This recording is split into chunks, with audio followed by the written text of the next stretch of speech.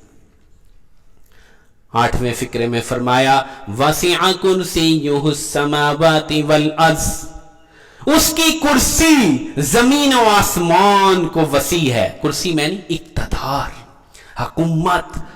کرسی ایک جسم بھی ہے، عرش بھی ایک جسم ہے، لیکن یہاں مفسرین اس کا اقتدار مراد ہے۔ جیسے ہم کہتے ہیں کرسی پہ فلاں قابض ہے، اقتدار اس کا ایسا ہے، زمین و آسمان پہ حاوی ہے۔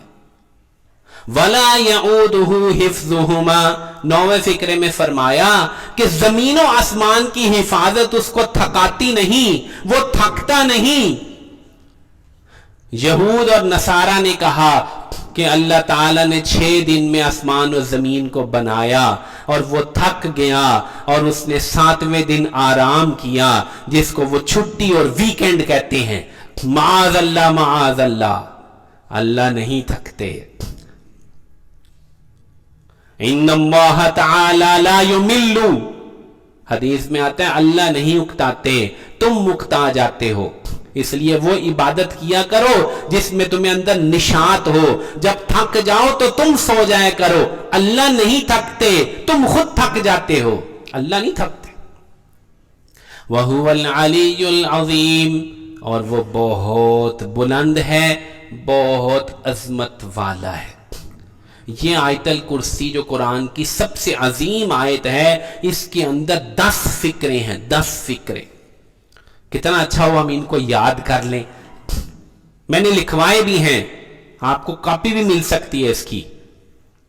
یہ میں نے ایک طالب علم کے ذمے لگایا تھا کہ ان 10 فقروں کو علیحدہ علیحدہ لکھو، ان کی تفصیل لکھو تاکہ ہر مسلمان کو دی جائے۔ وہ آیت الکرسی اللہ کی عظمت کا استحضار کرتے ہوئے پڑھا کرے کہ میرا مالک کتنی شان والا ہے، اس کی کتنی بڑی حکومت ہے، اس کی قدرت کتنی زیادہ ہے، اس کا علم کتنا زیادہ ہے۔